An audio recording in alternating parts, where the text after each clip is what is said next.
سڵاوتان لە بێوم کاتتان باش خۆشحاڵ و بەختەوەرم لە هەڵخەیەکی دیکەی بەرنامەی بەسەرهات بە ئێوەی ئازیز دەگەمەوە. لەم هەڵخەیەدا هەوڵە دەین تشک بخێنە سەر بەرهەمێکی گرنگی مامۆستا خالید جاف کە میوانە لەم بەرنامەیەدا کە ئەویش کۆکردنەوەی کۆمەڵێ بەڵگەی بە نرخی شاری کەرکووکە لەسەر دروستکردنی مزگەوتەکان لە ڕابردوودا ڕۆڵێکی زۆر گەورەیان گێڕاوە. بەر لە 100 ساڵ لەمەوە پێش ڕەنگە مزگەوتەکان تاقا دام و دەستگای خەڵک بووبێتن، تەنانەت شوێنێک بۆ کۆکردنەوەی جەماوەر، بۆ کۆبوونەوەی خەڵک جگەل لە لایەنە خواپەرستیەکەی کۆمەڵی ئەرکی گەورەی دیکەی گێڕاوە. بۆیە مێژووی مزگەوتەکان مێژوویەکی گرنگی کەرکووک پێک دێنێ و لە ڕێگای مزگەوتەکانیشەوە ئێمە ئەتوانین مێژووی ئەو کاتی کەرکووک ساغ بکەینەوە. ئەرکێکی گەورەی کێشاوە مامۆستا خالید جاف کە کۆمەڵێ بەڵگەی زۆر گرنگی لەسەر مێژووی مزگەوتەکان کۆ کردوتەوە. بە باشمانزانی لە مەڵخێدا هەڵخەیەکی تایبەت بێ لەگەڵ مامۆستا خالید جاف. مامۆستا بەخێر بێی. سپاس دەکەین مامۆستا. بەڕاستی ئەرکێکی گەورەت گێڕاوە لە کۆکردنەوەی ئەو هەموو بەڵگەنامەیە لەسەر مزگەوتەکان. ئاماز لەم کارەی جەنابەت چییە و بیرۆکەی ئەم بەرهەمە چۆن لە لای جەنابەت سەری هەڵدا؟ پێشەکی بە ناوی خۆی بەخشندە و میهرەبان سوپاسی بەڕێستان و تەواوی ستافی بەرنامەکەکەم. حەقیقەتەن ئامانج لەم پرۆژەیە کەوا بووە بە کتێب خۆی لە چەند شتێکە ئابینێت، لە دوو تەوەرە ئابینێت. یەکەمیان لە ڕێگەی مزگەوت و تەکیی خانەقاکانەوە ئەو بنەماڵانەش ئەناسێنین بەش کەوا لە خزمەتی ئەو مزگەوت دروست بنیاتنەری ئەو مزگەوتە نەبوونە و هەروەها لە پاڵ ئەوەشەوە ئەو کەسایەتیانەی کەوا گومناون تا ئێستا بۆ خەڵک ئاشکرا بوون نەبوونە و نەناسراون توانیمانە لە ڕێگەی بەڵگەنامەکان بگەینە ئەوەی کە لە نزیکەوە هەمویان بناسینەوە. ئەم مزگەوتانە حەقیقەتەن بە پێوەری ئەمڕۆ نابێت سێر بکرێن لەبەرەوەی کاتی خۆی ڕۆڵی زانکۆ و هەموو قوتابخانەکانیان بە هەموو قۆناغەکانەوە بینیوە، ڕۆڵی دادگا و دادنووس و شوێنی کۆمەڵ ناسی و کۆمەڵایەتی و شوێنی کۆڕ و کۆبوونەوە و شوێنی دیوەخان و سفرە و خان و میوانخانەی بینیوە. ئیتر ئەمە ڕۆڵی مزگەوت بووە. مزگەوت وەکو ئێستا نییە کە گەڕێکێک پێکەوە بە خێرخوازی دروستیەکەن. ئەو کاتە کەسی بنەماڵە دروستیە کرد کە دەوڵەمەند بوون. اینجا ئەو بنەماڵە دێرینانە کە وەکو مزگەوتەکانیش دێرینن تا ئێستا زۆر و کەم ساغەوە نەبووتەوە. من ئامانج لە پرۆژەکەم ئەوەیە چۆن ئەوانە ساغەوە بکەین بۆ ئەوەی خەڵکی شارەکە لە نزیکەوە ئاگادار بێ کە کەرکووک چێە و ئەمجا بە کوردستان بەگشتی. مامۆستا وا بزانم جەنابەت خۆت فەرمانبەری لە بەڕێوەبەرایەتی ئەو خافی کەرکووک، هیچ سوودێکت بینی لەو کارەی خۆت با بڵێن وەکو فەرمانبەر لەو شوێنە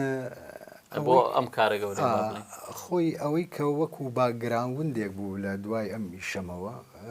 ئەو قافە بە حکمیەوەی من لە بەشی سەرەتا بەشی بەرپرسی بەشی ئەندازیاری بوو. بەشی ئەندازیاریش لە ئەو قاف ئیشوکارەکانی مزگەوتەکان و خانەقاوتەیشەکان هەڵەسوڕێنێ وانە. ئیتر ئەوە لە بەشی ئەندازیاری کاتێک کە چوومە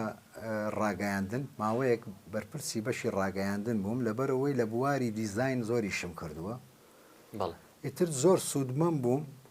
لەوەی کە بتوانم پیشەنگایەک بکەمەوە لە دوای دێنە سەر ئەو پێشەنگای. حەزەکەی باسێکی ئەو پێشەنگایان بۆ بکەوە بزانام پێشەنگایە کەکەیتەوە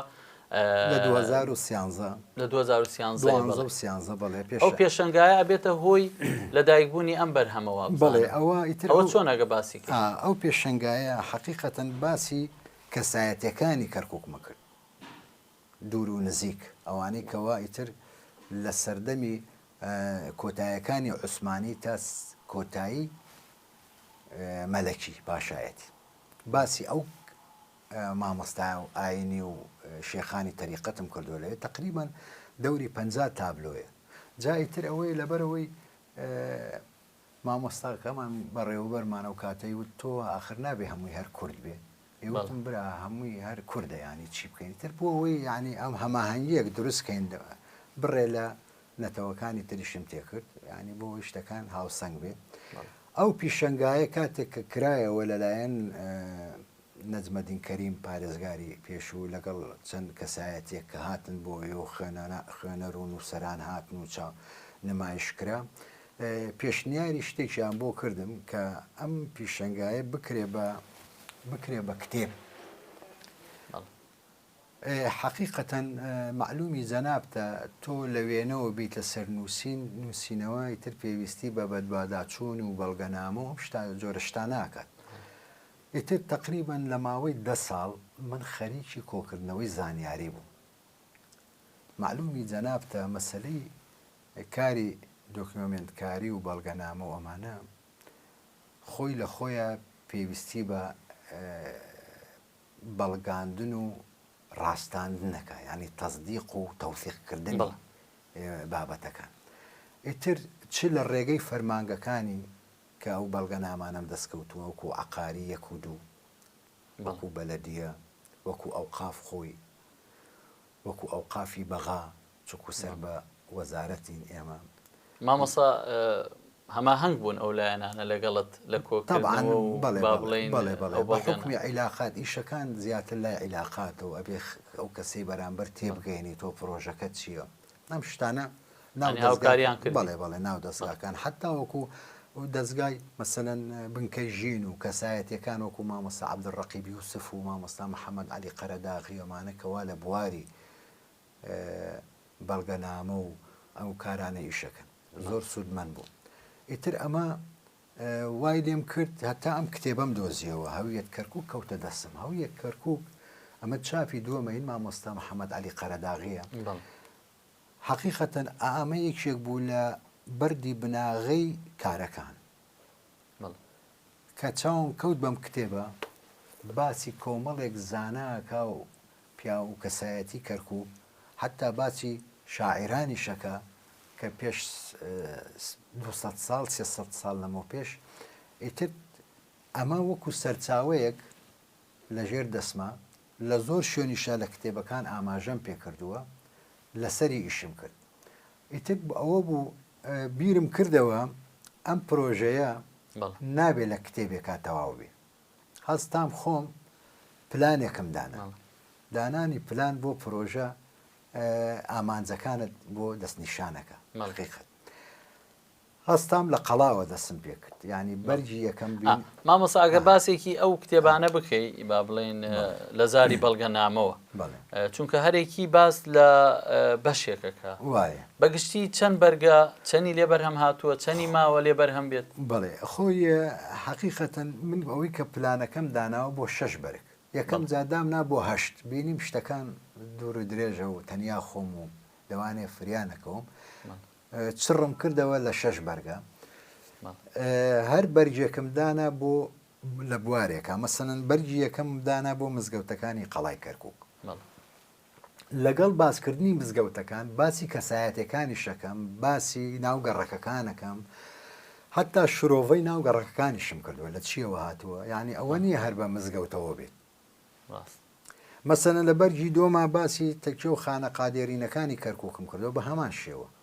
چەند تەکیەمانەیە چەند خانەقامانەیە مەسەن 5 تەکیەمانەیە 4 خانەقامانەیە بتر بە تەسەلسول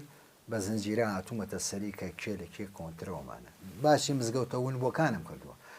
بۆم دەرکەوت لە کەرکووک مزگەوتی ونبوو هەیە بۆ بە گەراج بووە بە ماڵ بۆ بە کەلاوە بەڵام کاتی خۆی پیاوی گەورەی تیا بوو دەرسی وتۆتەوە مزگەوت بووە و 17 مزگەوتم دەستنیشان کردووە لە مزگەوتبوونە بەڵێ ئێستا بەڵام تیای هەیە وەکو مزگەوت ماوەتەوە بەڵام گۆڕانکاری بەسەر ناوەکەی هاتووە بەسەر بەداخەوە ئێمە ئەم شوێنەوارانەی کەوا هەمانە لە کەرکووک دەستی مرۆڤ کاگاپی یعنی بەهای ئەو بینایە ئەشێوێنێ بەها و نرخی ئەو بینایە وەکو خۆی نایەڵێتەوە خات بە تایبەتی لە قەڵا یعنی تۆ کە بینایە کراوە بە بەرد و بە نەقش جوان ڕازاوەتەوە کە ئێستا ئەچیتە لای شەقی بردو و تەقیوە تۆ ڕێی بەگەت چاکێکیتەوە ئەوە هیچ شتێک مانایەک بۆ ئەو شوێنەوارە نایەڵێ و بەرگی چوارەمیش ئەمەیەکەوە تا ئێستا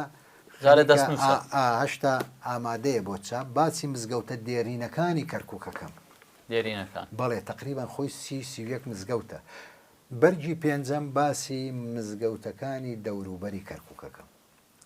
من کە سنووری دیوا کۆنەکە بزەبێت یعنی من کاتێک کە باسی کەرکووکەکەم باسی کەرکووکی جارانەکەم کەرکووکی کەلار و کفری و قەرەتەپە و سلێمان بەگ و حەمرین و چەمچەماڵ ئاغجەلەر و عەسکەر و لەم لاوەی تر هەموو کەرکووکی جاران باشە ئەوە لە بەرگی پێنجەم ئەمە لە بەرگی پەنجەم باسی لە بەرگی شەشەم باسی کەرکووک ناسیەکەم ئەم کەرکووکە کێیە چییە؟ یعنی با بڵێن ئەوە دەرەنجامی لێکۆڵینەوەکە گەشتی لەوێ چڕێکەمەوە لە باسی کەرکووک بە نەخشە هەرچی نەخشەی گەڕیدە و هەرچی نەخشەی و عوسمانی و وەریتانی هەیە هەرچی ڕووداوی سیاسی لە ناو ئەم شارە ڕوویداوە عەسکەری حتا باسی شەڕەکەی تۆ بڵێ ئەمەی کە شێخ مەحموود و سەی ئەحمەدی خانەقا چوون لە باشووری عێراق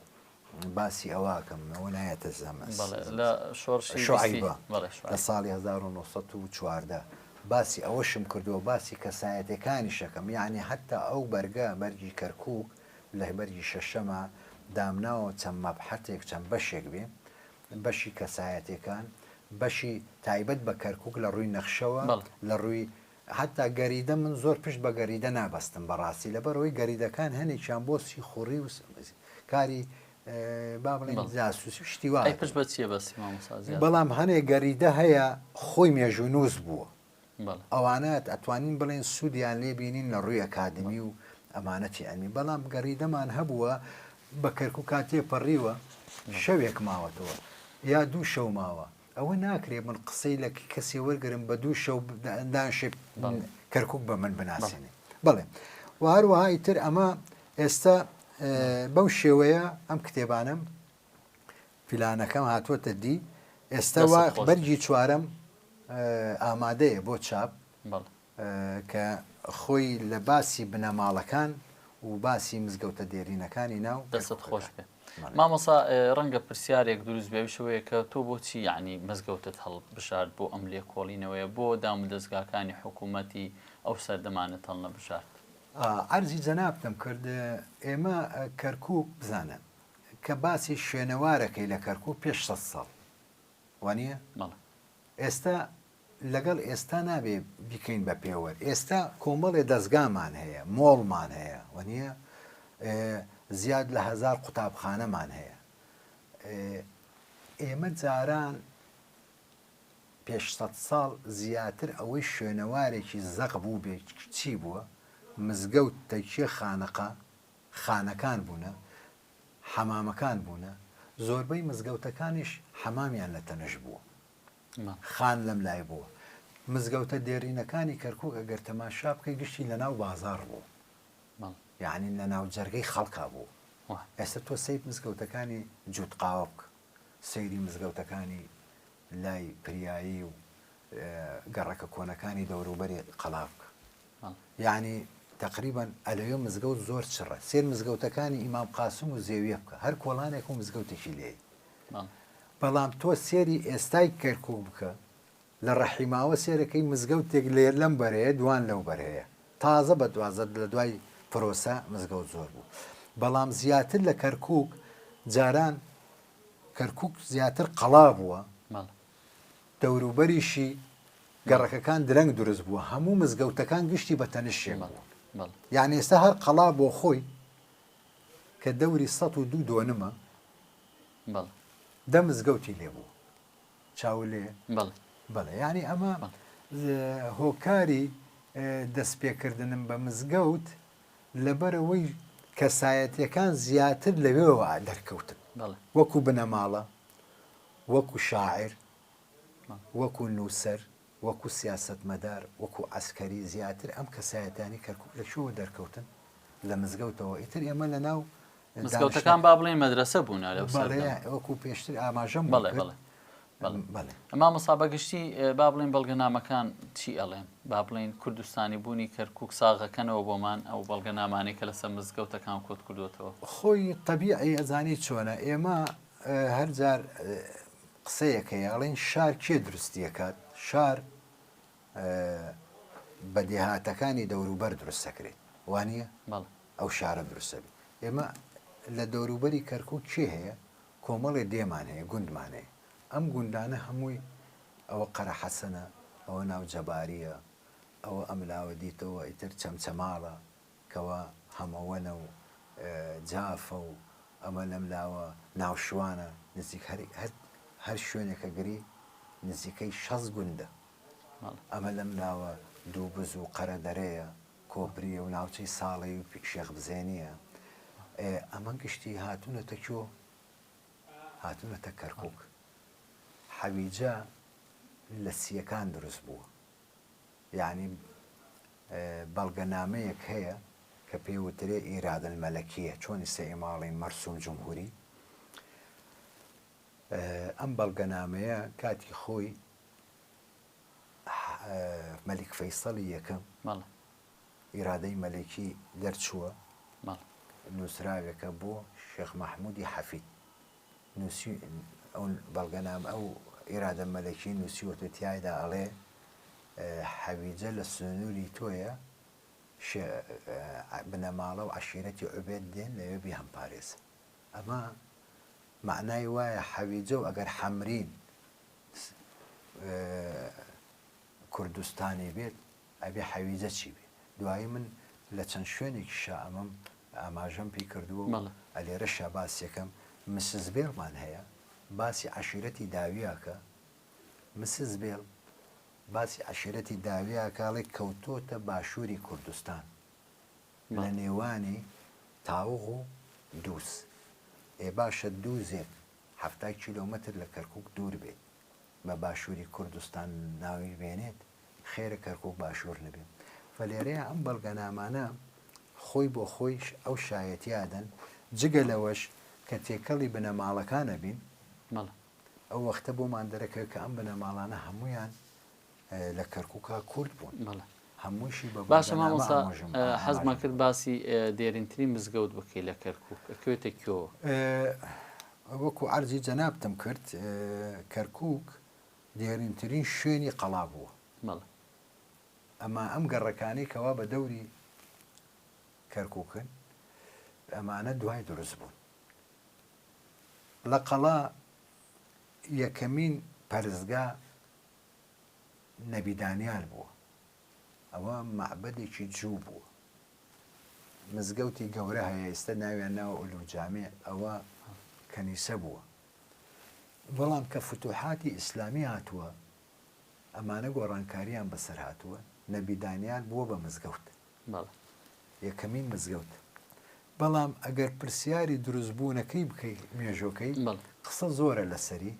من ڕاستەکەی شتێک بەڵگەنامەیەکی مەلموس نەبێ زیاتر زۆر پشت بە قسەی زارێکی ئەمانە نابەستم لەبەرەوەی ناونیشانی کتێبەکەم هەر لە زاری بەڵگەنامەوە لەو ڕوانگەیەوە من چوومەتە ناو بابەتەکانەوە مامۆستا لەسەر قەڵا چەند مزگەوت هەبووە با بڵێن بەگشتی چەند مزگەوت هەیە چەندی ماوە چەندی ونە بەڵێ عەفو لە قەڵا بەپێی نووسراوە فەرمیەکان باس لە هینەکەن باس لە نۆ مزگەوتەکەن دە مزگەوتەکەن بەپێی نووسراوی فەرمی یعنی مەلا جەمیل ڕۆژبەیانیش باس دە لە دەون مزگەوتەکە ناو مزگەوتێکی ناوی ناوە مزگەوتی یعقوبی ئەوە نەمدۆزیەوە خۆی لە قەڵا دە مزگەوتە بوو بەڵام من نۆیم دۆزیەوە بە فەعلی حتا ئەوە تا وێنەکەیشیم کێشاوە ئەلێرە ئەمە قەڵای کەرکووکە ئەو دیزاینە خۆم کردومە نۆ مزگەوتم دەستنیشان کردووە دوانی تەکیەیە یەکێکی تەکیەی کرپچنەیە لە پەنجاکان شەستەکان و هەفتاکان لەوێ بووە دوایی دابەزیۆتە زێوێک تەکی کەس نەزانی محەمەی کەس نەزانی شێ عەبدولکەریمی کەس نەزانی مەڵ تەکشەی هینمان هەیە جەباری ئێستاش ماوە ئێستا لە قەڵا مەڵ لە 97 ئیتر سەدام بڕیاری ڕوخاندنی قەڵایدا ئیتر زۆریان ڕوخانگەڕەکەکان وەمانە سێ مزگەوتی ڕوخان ئێستا شەشی ماوە مەڵ ئەو مزگەوتانەی کە ماون نەبی دانیالە مزگەوتی گەورەیە کە بە مەدرسەی شاغازی ناسراوە مەڵ مزگەوتی سلێمانیە حەسەن پاکیزی پێڵێن مزگەوتی عوریانە مزگەوتی تەکێی جەباریە لەگەڵ فزولی مزگەوتی زیندانی پێڵێن ئەمە ئەوانەی تریان ڕوخان ئێستا حالیان شەش ماوە لەو مزگەوتانی کە باسمان کرد مامۆسا ئەو مزگەوتانەی دێرینی کەرکووک با بڵێن ئەو بنەماڵانە کێ بوون دروستیان کردووە واروە ئایا لە چنەتەوەیەک بوونە زیاتر خۆی ئەوە لە بەرگی چوارەم زیاتر ئشارەتم بۆی داوە ئێمە کۆمەڵی بنەماڵەی دێرینمان هەیە لە کەرکووک کە لەگەڵ هاتنیان بۆ ناو کەرکووک مزگەوتەکە تەمان تۆ هەتا بنەماڵەنەیە دوایەوە مزگەوت دروستەبێ وانە ئەنج مزگەوتیان بنیاتناو مەسەنە یەکێک لەوانە مزگەوتی بنەماڵی جەلالەکانە عەلیبەرگی جەلالی بنەماڵی نەوتچیەکان بنەماڵی سدیق بەگی ئەرسەلانەکان بنەماڵی تکریتی بنەماڵی هەروەها قیردار کارداریان پێوترێت بنەماڵی نایبزادە نایبۆڵی بنەماڵی فەرهاد پیریایەکان ئەمانە هەمویان بنەماڵن ئەنجا ئەمانە ڕاستی هەمویان بە بەڵگەنامە سەلماندوومەکە دەگەڕێنەوە سەر کورد مەسەلەن جەلالەکان مەسعودی باسیەکە یاقوت حەمەوی باسێکە لە معجەمی بولدان باسەکە ئەمانە هەمویان لە باکوورەوە هاتوون لە ساڵی لە سەدەی پانزەیەم یعنی لە دوای ئیمام قاسم مزگەوتی جەلالەکان دامەزرا ئەچیتە گۆڕستانەکەیان ئەبینی بەرەی دوو بران ئەمیان بە کورد ماوەتەوە بۆ بە ترکمان کوڕەکانی ناو قەبرستانەکە ناوی سیروان و ڕووناک و مامووی وێنەم گرتو لەمدا ئەمیش ناوی کوڕەکانی خۆ یۆڵ دوز و یۆڵ دەرم وەمان بەڵام خۆیان هەمویان هەموو مێژووی نووسەکان ئاماژە بەوە کەن جەلالەکان کوردن یا مەسەلەن با بڵێن سدیق بەگی ئەرسەلان خۆیان ئەڵێن لە ئەنادۆڵەوە هاتووی ئەنادۆڵیش میهردادی ئێزیدی کتێبێکی هەیە مێژوو نووسێکە لە ئەمریکا ئاژێ بە ئەسڵ خەڵکی کرماشانە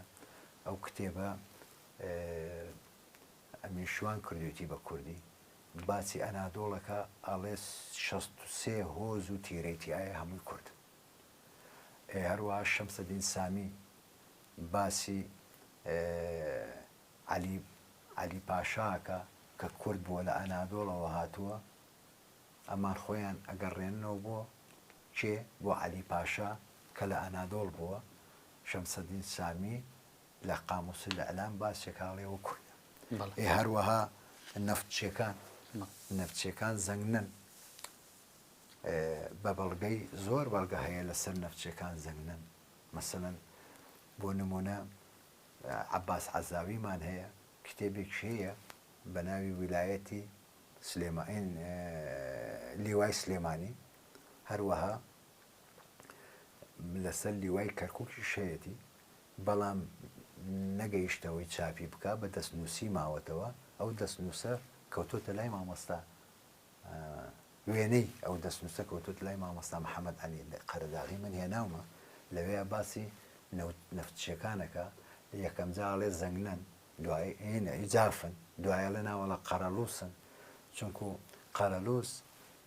هۆزێکە لە خانەقینە 6 تیرە یەکێک لە تیرەکان نەفتچیە ئەو بەوان تێگەیشتووە دوایە لێ ناوەڵامانە زەنگنە هەروەها کتێبێک هەیە ناوی مشکلت مووسڵە ئەوەتا لە کتێبخانەی گشتی هەیە و کتێبە دکتۆرنامەی نووسەرێکی عەرەبە لە ساڵی 1953 ئەو کتێبە لە ئەمریکا لە زانکۆی ئاندیانە ئەو کتێبەی بەدەستێناوە دکتۆرایە بەڵێ. لە لاپەڕی 42 43 44 لەو کتێبەیە ئەڵێت لە عوسبەت ئومەم یعنی نەتەوەیە گورتەکانی ئەمڕۆ ئێستا ئەو کاتە لە ساڵی 1924 لە عوسبەت ئومەم نوێنەری تورکیا کە ناوی فەتحی بەک بووە یعنی دوای مستەفا ئەتاتورک ئەو بووە بەڵێ. هاتووە لە عوسبەت ئومەم بەرامبەر برسیکۆکس کە حاکمی سیاسی عێراق بووە مناقەشەی مۆسڵیان کردەوە وتێتی مۆسڵ هی ئێمەیە دەبێت بگەڕێتەوە بۆ تورکیا بەڵێ. وتێتی چۆن هین ئێوەیە وتی با ئەوانەی کەوان نایبن لە ویلایەتی مۆسڵ 6 نایبی هەمووی کوردن ئێمەیانەوێ ئەو شتێتی کوردەکان بژمێرە چێە هەمووی ژماردووە تا لێرەیە باسم کردووە یەکێک لەوانە لێ نازمبەجی نەفت چییە لەو کتێبەیە لە لاپەڕە چلووسەیە باسێکە نوێنەرەکەی ئەتەتورک بە کورد ناوی بردووە. بەڵێ بەڵێ. بە کورد ناوی بردووە بۆ ئەوەی مووسڵی بۆ بگەڕێتەوە بەڵام کە بێتە باسی نەتەوایەتی ئەی تورکێنێ بۆمە ناڵێ بە کورد هەروەها لە پەراوێزی ئەو کتێبەیە لە مشکلت مووسڵ لە پەراوێزی ئەو کتێبەیە باس لە کتێبێکەکە ناوی کتاب الأحمرە مامۆستا کتاب الأحمر بە تورکی ینی کرمزە کتاب ئەو کتێبە زۆر نهێنیە لە زمانی سوڵتان عەبدولحەمیدەوە ئەو کتێبە هەبوو هەتا ئێستاش ئیشی لەسەرەکەن لەو کتێبە هاوڵاتی تورکی بۆی نییە بیخوێنێتەوە دەبەرەوەی کارێکی باسی ئاسایشی پاراستن و ئاسایشی نەتەوەی تورکەکە. بەڵێ مامۆسا مامۆسا ماچین لە ناوبڕێ دوای ناوبڕەکە حەزەکەم ئەو پرسیارم هەیە وەڵامم دەیتەوە ئەو مزگەوتانەی کەوا لەلایەن میرانی کوردەوە لە کەرکووک دروست کراون چ مزگەوتێ بوونە بەڵێ بەڕێزانەچینە لە ناوبڕێک و پاشان درێژە بە دانوستان و گفتوگۆکانمان دەدەین.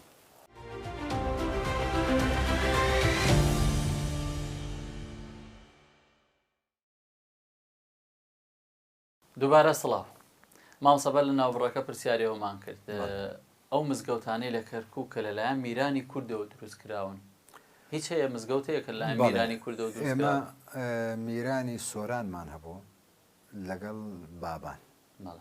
میرانی سۆران ئەمانە کە لە کەرکووک حکمیان کرد. بەڵێ میرانی سۆران دوو مزگەوتیان هەیە یەکێکیان هەر بە فەرمی دیارە مزگەوتی سۆرانی بەرامبەری لە شەقامی دایرەی کارەبای کۆنی پێڵێن بەرامبەر ماسفرۆشەکان 6 نهۆمە نزیکی دیالۆکە بە تەنیشتی پارکێکە ئەوە دوو دۆنم بوو مەولانە حەمزە لەوێ بووە ئەلێرە باسەکرد مامۆستا عەلی قەرەداغی لەم کتێبە باسی یەکەمین کەسایەتی کات مەولانە حەمزە سورچی یا سۆرانی ئەو گەڕەکە حتا وەکو لێرەیە ئاماژەشی پێکراوە مامۆستا کۆنەکانی وەکو دکتۆر نیزامەدین کوڕی مەلا حەمید ترێخۆر کە برای دکتۆر محسنە باسی کردو و کابرایە تەمەنی هەبوو لە کەرکووک بووە ئەڵێ ئەو گەڕەکە هەر ناوی سۆرانی بوو بە ناوی ئەو مزگەوتە مزگەوتی هین هەیە قازی سەیغەنی لە کۆڵانی مزگەوتی نایب زادەوە نایب ئۆغڵیەوە بۆیەکی ئەم قازیە ناوی مزگەوتەکە محەممەد پاشایە هەر لە کتێبەکەی ئاماژەم بووی کردو لە مزگەوتەوەنەکانە محەممەد پاشا بە ناوی من وا بووە چەم خۆیەتی محەممەد پاشا گەورەی ڕەواندز بووە بە بەڵگەی چی بە بەڵگەی ئەوەی لەگەڵ بنەماڵەی مزگەوتی مەولانە حەمزەی مزگەوتی سۆرانی لە عەرەبی بە سۆرانی ناویان هێناوە حتا ئێستا مزگەوتێکەیە تەحسین سۆرانی هەر ئەمان نەوەی ئەمانن لە ڕێگەی بەغا کراوەتەوە داوای میراتەکەن معلومی جەنابتانە مەسەلەی میرات وەرگردن ئیلا نەناو کەسی یەک بن من لەوەیە ئاماژەم لەو بوارەوە بۆیان کردووە کەەوە دوو مزگەوتیان هەبووە ئەمما مزگەوتی سلێمان پاشای بابان لە قەڵا دروست کراوە دوو مزگەوتی بۆ کەرکووک دروست کردووە سلێمان پاشای بابان ئێستا مزگەوتەکە پێڵەن حەسەن پاکیس بەڵگە چیە مامۆستا ئەو مزگەوتەکە مزگەوتی خۆی ڕاستە ئەمە بەڕاستی کاتی خۆی عەبدولڕەقیب یوسف فەرمووی وتی ئەو مزگەوتە چەندێ هەوڵمدا لە قەڵا خۆی ڕسمی زۆرە گردوێتی نێمدۆزیەوە ماڵەن ڕسم حەسەن پاکیسی کردووە نەیزانیەوە سلێمان پاشایە طبعا نەزانینەکە چییە شتی تازە دەرنەکوتە ئێمە ڕۆژانە شت دەرەکەوێت شت دەدۆزرێتەوە. محەممەدی خاڵیش لە کتێبی شێخ معروف نودهی لە ساڵی پەنجاکان ساڵانی پەنجاکان لە بەغات چاپی کردووە عەرەبیە کتێبەکە لە لاپەڕێ 1970 ئەو کتێبەیە محەممەدی خاڵ ئەڵێت لە ساڵی 1936 سەردانی عەزمی بەگی بابانم کردووە لە سلێمانی بەڵگەنامەیەکی بۆ دەرکردم تەماشاکە هەرچی واریدات و داهاتیەیە وەقفی کردووە بۆ مزگەوتەکانی مەریوان و سنە و سەقز و هەڵەبجە و گوڵعەمبەر و شارەزور و سلێمانی و هەولێر و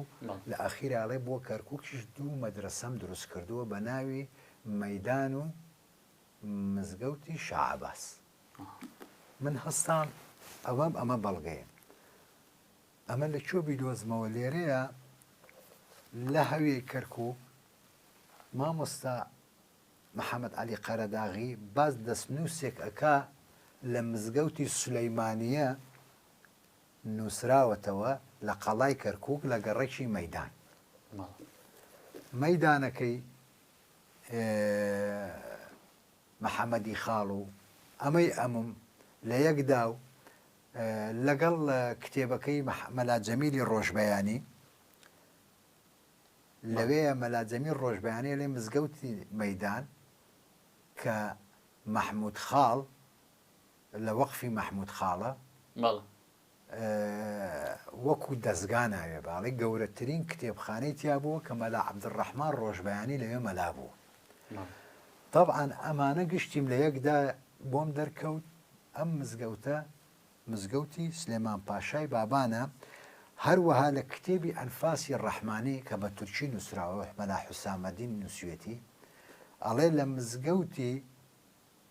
فەرهاد لە قەڵا باخر بە فەرهادیش ناوێ هاتووە لەوێ بە فەرهاد ناوێ بە بۆم دەرکەوت دوو مزگەوتەکەی سلێمان پاشای بابان مزگەوتی منارە نەخشینە و مزگەوتی حەسەن پاکیزە چونکو لەوێ شاناوی بە فەرهاداتوە لە خواریشەوە مزگەوتەکە ناوی بە فەرهاداتوە. مەحموودی خاڵ لە کەرکووک کوڕی محەممەدی خاڵە نەوەکانی سلێمان پاشای بابانن مامۆستا ئەمانە هەمویان زانا بوونە لە کەرکووک داهاتیان زۆر بووە وەقفیان زۆر بووە حتا وەکو مزگەوتێکیشیان هەبووە لە بەغا بە ناوی مەسرەف یعنی ئەوەشم باس کردووە لەم کتێبەیە مزگەوتی مەسرەف لە مەیدانە لە بەغا ئەویشی بابانەکان بوو. باشە مامۆستا ئەم ناو ئەم مزگەوتانە بۆچی ئاوا گۆڕانکاری بەسەرا هاتووە؟ خۆی ئێستا حەقیقەتەن ئەمە هەدەفێک لێ شاردنەوەی نەخێر ڕاستیشتیوانە من وا بۆی ناچم زۆر جار ممکنە لەلایەن هەنێک کەوا مێژونووس منسف نەبن بڕۆن بشت بشارنەوە ئەبێت بەڵام ئێمە وەکو کولتور و دیاردا ئێستا سێرەکەی مزگەوتی ئیخوان لە ڕەحیماوە لە فلکەی ئیخوان بە مزگەوتەکەی مەلا عارف ناسراوە یا مزگەوتەکەی مەلا ڕەزای واعیس بەناوی یا مزگەوتەکەی خانەقاکەی سەید ئەحمەد خانەقا خۆ خانەقاکە سەید ئەحمەد درستی نەکردووە باپیری درستی کردووە باوشی درستی باپیری بڵێ شێخ عەبدولقادری سوور درستی کردووە. بەسم لە گۆڕانکاری گۆڕانکاری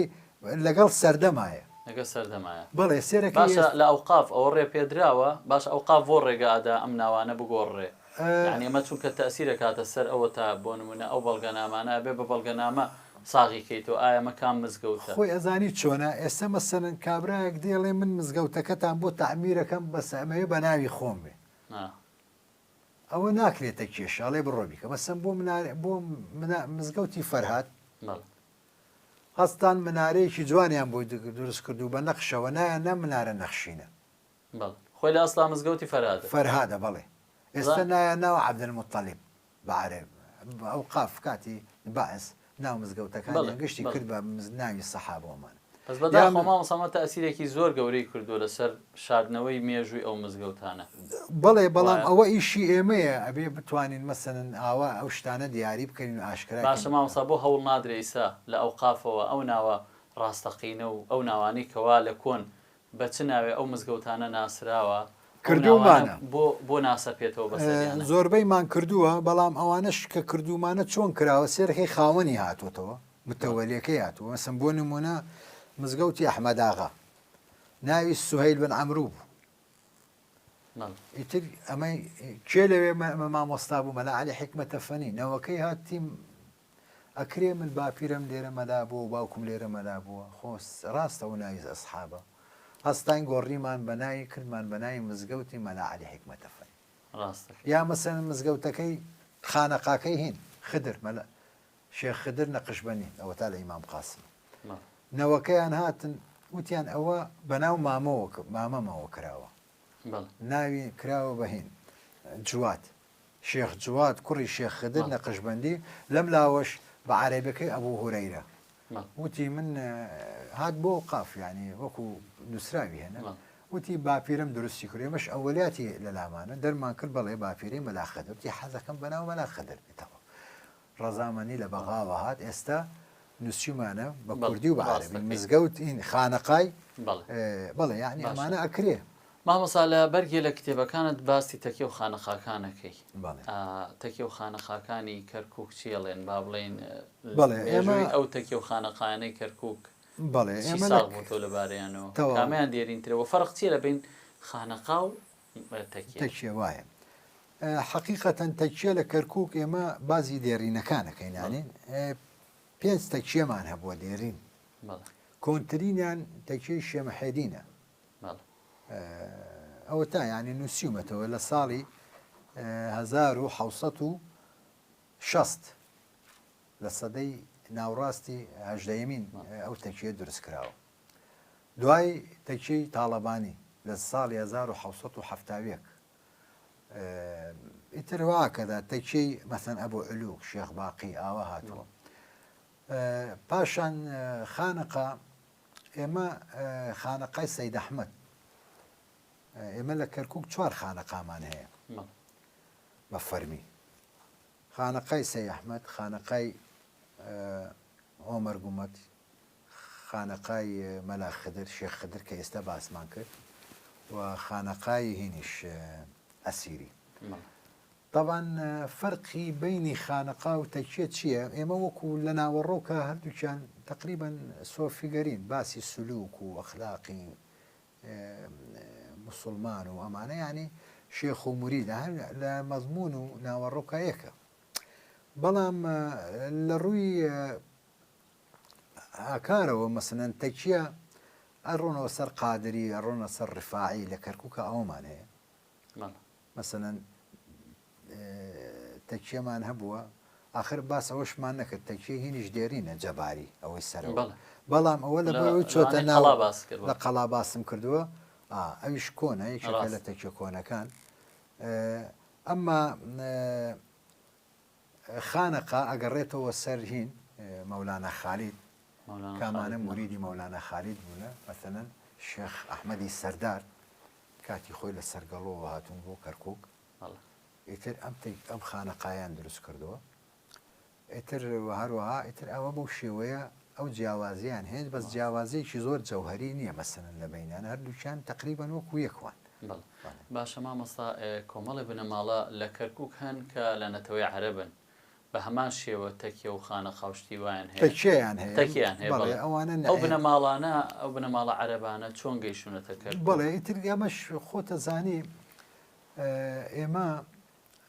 شێخانی تەریقەتمان هەیە مەسەنەن لە کەرکووک و لە سلێمانی کاکەحمەی شێخ و ئەمانە ئەم عەرەبانەش کاریگەری ئەو شێخان ئەو شێخ و سەیدانە هەبووە لە سەریان یاسم بۆ نمونە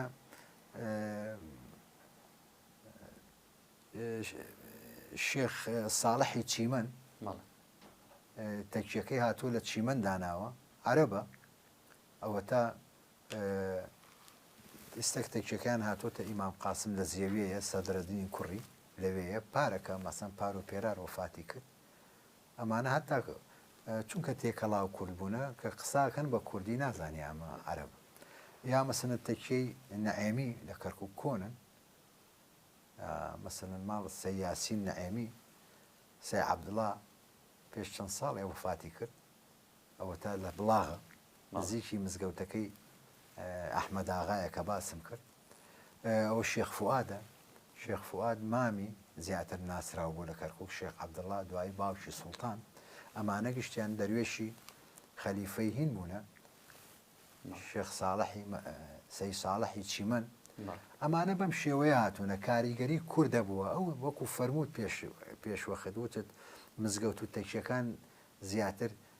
لە ڕووی کۆمەڵایەتیەوە زۆر کاریگەری هەبوو ڕاستە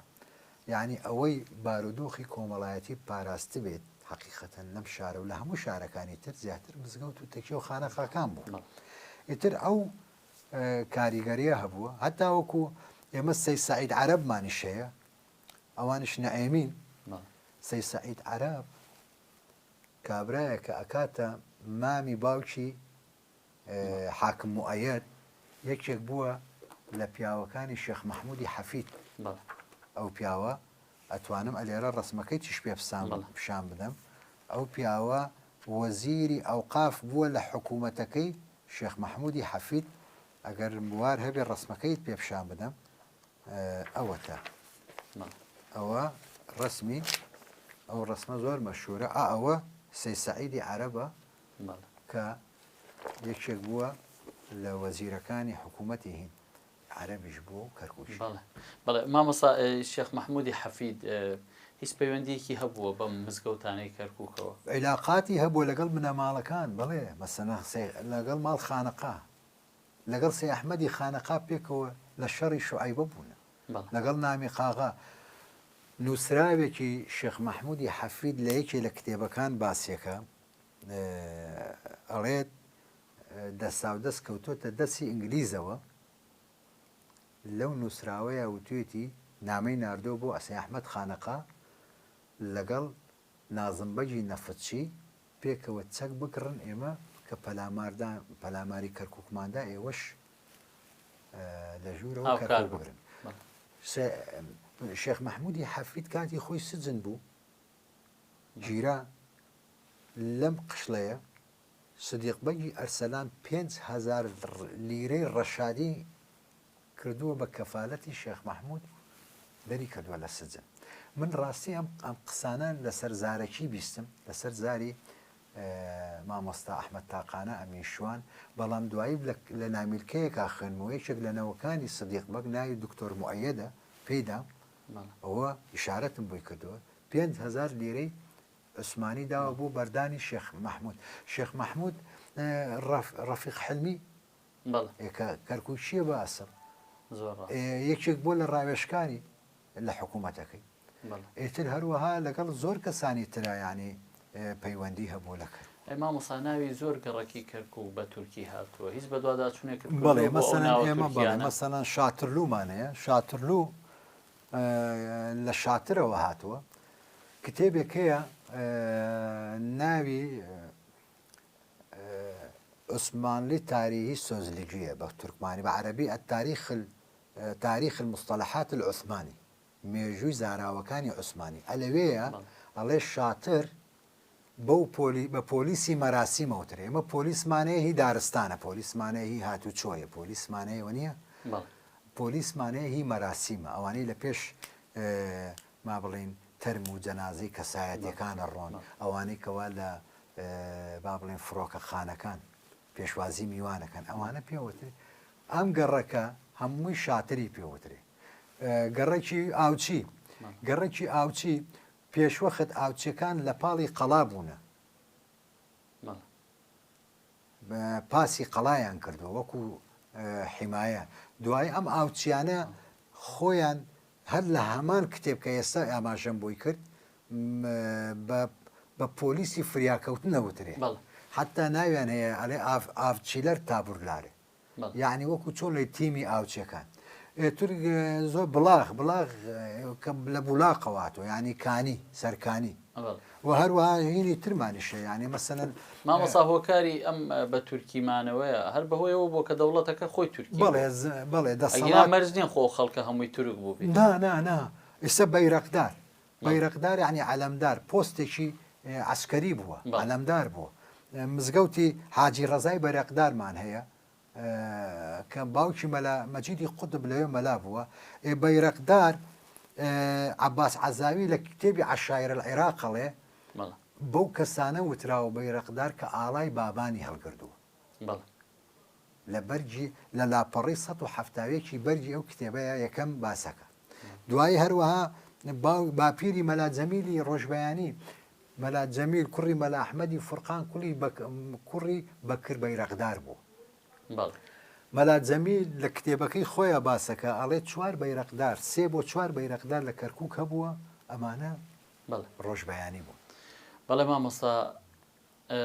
لەم بەرنامەی هەر ئەوەندە ڕەنگە بتوانین گفتوگۆ بکەین لەسەر ئەو هەوڵە گەورەی جەنابەت بەڵام ئەوەی خالیجاب ببینێ حەزەکە مەسەن گوێی لە دەنگشی بێ لە شعرەکان حەزمە کرد کۆتایی بەرنامەکە بە خوێندنەوەی شعرێک بێنی مامۆستا دەستان خۆش بێ ڕاستەکەی کاتی خۆی هەر لەگەڵ ئەم کتێبەیە کە خەریک بووم شتێکم بۆ هات بە ناوی میراتگران ئەڵێ مێژوو دەستنووسی پیاوانی گەورن بۆیە پێشەنگی ئەم چەرخ و دەورن بەزەل و قامیش دنیای نووسین بوون زۆربەی خاوەنی خامەی ڕەنجین بوون قوتابخانەیان کەپر و دەوار بوو سینەیان باخ و گەشت و هەوار بوو تۆیان بۆ چاندین فێر بین بڕوێنین تا درەوی کەین نەک بیفەوتێنین چونکە خودایان مەبەست و ڕاز بوو دەسەڵات لایان وەکو سەرباز بوو نەدەچوون دەرگا بوو کوتن بۆ نان خۆی ئەهاتە بەردەسی ئەوان فەرمانڕەوایی ئەوان زانست بوو ڕەزامەنی خوا لایان مەبەست بوو ڕاستی ئەوانە لە مێژوو نووسرا بۆ ڕوونی ڕێمان بووبوون بە چرا ئەوان نووسیان ژیانی مەدەنی ناحەزان کردیان بە سوتەمەنی زۆر سپاس مامۆستا خامەت ڕەنگین بێ مامۆستا ماندوومان کردی زۆر سپاس بۆ ئامادەبوونت زۆر سپاس بۆ ئەو هەوڵە گەورەی کەەوە ئەنجامت داوە دەستخۆش بێ هیوای بەردەوامی بۆ کارە مەزنەکانت مامۆستا بەڵێ بەڕێزان خۆشەویستان بەم شێوەیە هاتینە کۆتایی ئەم هەڵخەی بەرنامەی بەسەر هاتە بەرنمەیەکی دیکە بەخواتان دەسپێرم ڕێز و سڵاوی ڕێبار عوسمان قوبڵ بفەرمون خواتان لەگەڵ